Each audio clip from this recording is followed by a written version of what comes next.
আসসালামু আলাইকুম everyone, welcome back to my channel. আজকে আমি আপনাদের সাথে শেয়ার করব খুবই মজাদার এবং কমন একটি আচার রেসিপি। এই আচারটি আমরা দোকানে কিনলে পাওয়া যায়, খোসা সহ যে আচারটি।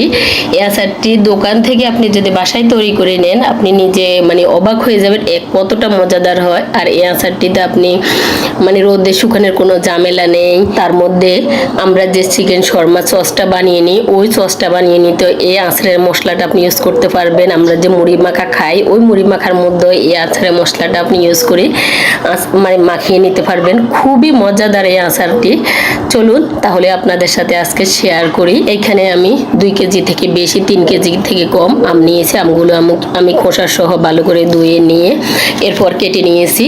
আমি আটি সহ কেটে নিয়েছি। কেটে নিয়ে এখন এর মধ্যে দিয়ে দিব 3-4 চামচ লবণ দিয়ে আমি 3-4 ঘন্টা রেখে দিব, যাতে করে এর টক ভাব এবং পানি ভাবটা যেন বের হয়ে যায় পানি থাকলে আমের মধ্যে। এরপর আমি দেখতে পাচ্ছেন হালকা শুকিয়ে নিয়েছি। আপনি রোদ্রে বা চুলোর নিচে বা চুলোর উপরে হালকা একটু টানিয়ে নিতে পারেন, যাতে করে পানি না থাকে। আর যদি টানিয়ে নিতে না পারেন তাহলে ভালো করে মুছে নিলে চলবে। এরপর এখন আমি একটি কড়াইতে দিয়ে দিব 1.5 কাপ পরিমাণ সরিষার তেল। আপনি আপনার আম অনুযায়ী তেলটা ইউজ করতে চেষ্টা করবেন। আর যদি লেগে থাকে তাহলে এর পরবর্তীতে আরও কিছু তেল দিতে পারেন। এখন আমি এখানে কেটে দিব কিছু শুকনো মরিচটা আপনারা বাড়িয়ে কমিয়ে দিতে পারেন। এরপর এখানে আমি 2 চামচের মতো দিয়েছি গোটা পাঁচফোড়ন। আপনারা এর পরিবর্তে বেটেও দিতে পারেন। আমি পরবর্তীতে কিছুটা গুঁড়ো ইউজ করব। আর এখন আমি এতে অ্যাড করে দিব সরিষা। এখানে আমি দিয়েছি লাল সরিষাটা, আদো বাটা করে, একদম মিহি করে দিই নাই আমি। আর এখানে সরিষার পরিমাণটা প্রায় 1 কাপের মতো হবে। আর এই আচারটা মেন স্বাদ হচ্ছে আপনার মশলাটা আপনি যত বাড়িয়ে দিবেন খেতেও সুস্বাদু হবে। আর এই মশলা থেকে নিয়ে আপনি যে কোনো কিছুতে আচারে যে রান্নাগুলো আছে, বেগুন রান্না, বিভিন্ন মাংস রান্না, আচারের রান্নাটার মধ্যে নিয়ে তেল মশলাটা ইউজ করতে পারবেন। এরপরে আমি দিয়ে দিয়েছি 2 চামচ উঁচু করে আদা রসুন বাটা দিয়ে আমি মশলাগুলোকে ভালো করে কিছুক্ষণ চুলার আঁচটা মিডিয়াম লো রেখে ভালো করে ভেজে নিব। মশলাটা একটু ভালো করে কষিয়ে নিতে চেষ্টা করবেন। বেশ কিছুক্ষণ আমি কষিয়ে নিয়ে যেন পুড়ে না যায় সেদিকে লক্ষ্য রেখে রাখতে হবে। এরপর এতে অ্যাড করে দিয়েছি আমি এখন আমগুলো সব আমি অ্যাড করে দিব এখানে। আর এই আমগুলো যদি আপনি ইচ্ছে হলে একদিন রোদে দিতে পারেন, কিন্তু রোদে না দিলেও কোনো সমস্যা নেই। আপনি লবণ থেকে উঠানোর পর কিচেন টিস্যু দিয়ে কিছু তোয়ালে দিয়ে মুছে নিতে পারেন।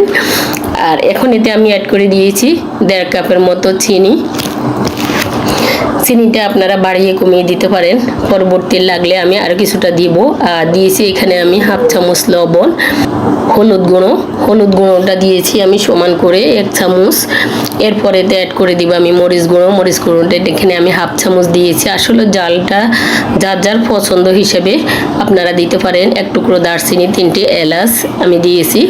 ঝালটা হচ্ছে আপনি শুকনো মরিচ, গুঁড়ো মরিচ, চিলি ফ্লেক্স, যে কোনো মরিচটাই আপনার যেটা ভালো লাগে ওইটা বাড়িয়ে দিতে পারেন। ঝালের পরিমাণটা বাড়িয়ে দিতে পারেন, কারণ ঝাল সবাই সমান খায় না।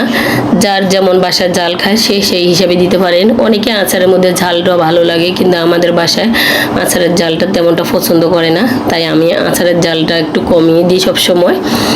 এরপর আমি ভালো করে মশলার মধ্যে এখন কষিয়ে নিব, কারণ চিনি দেওয়ার কারণে এখন মশলা থেকে অনেকটা পানি বের হবে। আর আমি এখানে অফ ক্যামেরায় আপনাদের আমি ক্যামেরাটা চালু করতে মনে ছিল না, দিয়েছি ভিনেগার বড় কাপের 1 কাপ। কারণ ভিনেগারটা না দিলে আপনার আচার অনেক দিন ভালো রাখার মেন রিজন হচ্ছে ভিনেগার। ওটা আপনার প্রিজারভেটিভের কাজ করবে। দেখতে পাচ্ছেন আমার আচারগুলো কেমন মাখা কত সুন্দর।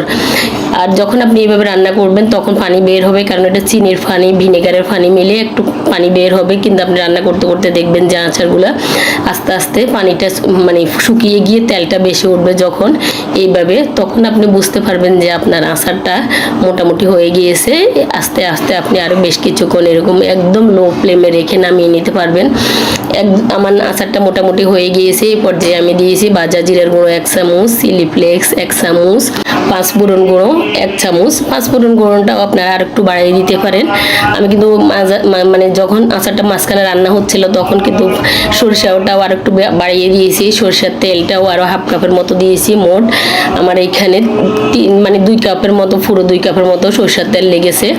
দেখতে পাচ্ছেন কতটা সুন্দর হয়েছে। কিছু কিছু আদো ভাঙ্গা হয়েছে, কিছু কিছু পুরো গোড় মানে একদম টুকরো খোসা সহ আছে। এইভাবে আমার এই আচারটা সবচেয়ে বেশি মজা লাগে, কারণ যদি আপনার সম্পূর্ণ যদি গোটা গোটা ফ্রিজগুলো থাকে তখন কিন্তু আপনার আচারটা অত ভালো লাগবে না। কিছুটা মানে একটু ভেঙে ভেঙে গেলে কিছুটা গ্রেভির মতো হবে, খেতেও যেমন মজাদার হবে। দেখতে পাচ্ছেন কতটা লোভনীয় হয়েছে। আচারটা এখন আমি ঠান্ডা করে নিয়ে বয়ামে ঢুকিয়ে নিব। দেখতে পাচ্ছেন আমি আসলে এখানে যে মশলাগুলো ইউজ করেছি আপনারা আপনাদের ঝাল মিষ্টি টকটা সেকে দেখে বাড়িয়ে কমিয়ে দিতে পারেন। আমি যে চিনিটা দিয়েছি 1.5 কাপ, আমি আরও আধা কাপ চিনি দিয়েছি। এভাবে আপনি সম্পূর্ণ মশলাগুলো আপনি সেকে দেখে দিতে পারেন, কারণ আপনার স্বাদ আপনি টেস্ট করে আপনি বাড়িয়ে কমিয়ে দিবেন। আর দেখতে পাচ্ছেন আমি যখন বয়ামে ঢুকিয়ে নিচ্ছি তখন আমার মানে নামিয়ে নেওয়ার পর ঠান্ডা হওয়ার পর দেখতে পাচ্ছেন আমের পিসগুলো কত সুন্দর, কত পারফেক্ট। সবগুলো যে পিস পুরা গোটা ছিল সেটা কিন্তু না, কিছু ভেঙে গিয়েছে, ওটাতে আমার ভালো লাগে বেশি। মশলাদার এই আচারটি আপনি দোকানেও কিনলে পাবেন। আর কিন্তু আপনার বাসার তৈরি আচারটি আর দোকানের আচারটি কিন্তু আপনি খুবই মানে ডিফারেন্স আপনি নিজে তৈরি করলে আপনি বুঝতে পারবেন যে কতটা ডিফারেন্স হয়। দেখতে পাচ্ছেন কতটা গ্রেভি, কতটা সুন্দর এই আচারটি। এই আচারটি আপনি বছর জুড়ে সংরক্ষণ করতে পারবেন। আর এই আচারের তেলটিও মানে আপনি যে কোনো আচারি মশলা দিয়ে খিচুড়ির মধ্যে বাকি আপনার মুড়ি মাখানোর কাজে, চিকেন শর্মা বানিয়ে নেওয়ার পর যখন আমরা শর্মা সস বানিয়ে নিই তখন ইউজ করতে পারেন। দেখতে পাচ্ছেন আচার উপরে কিন্তু এইভাবে তেলটাকে একটু ডুবো ডুবো রাখতে চেষ্টা করবেন, তাহলে আপনার আচার কখনো পাঙ্গাস পড়বে না। দেখতে পাচ্ছেন আমার এক বয়াম হয়ে আরও কিছুটা আচার থেকে গিয়েছে, কতটা লোভনীয় দেখাচ্ছে। দেখতেই না খেতে খুবই সুস্বাদু হয়েছিল এই আচারটি। আমার রেসিপিগুলো যদি ভালো লেগে থাকে তাহলে আমার সঙ্গেই থাকবেন, আমাকে সাপোর্ট করবেন। আল্লাহ হাফেজ।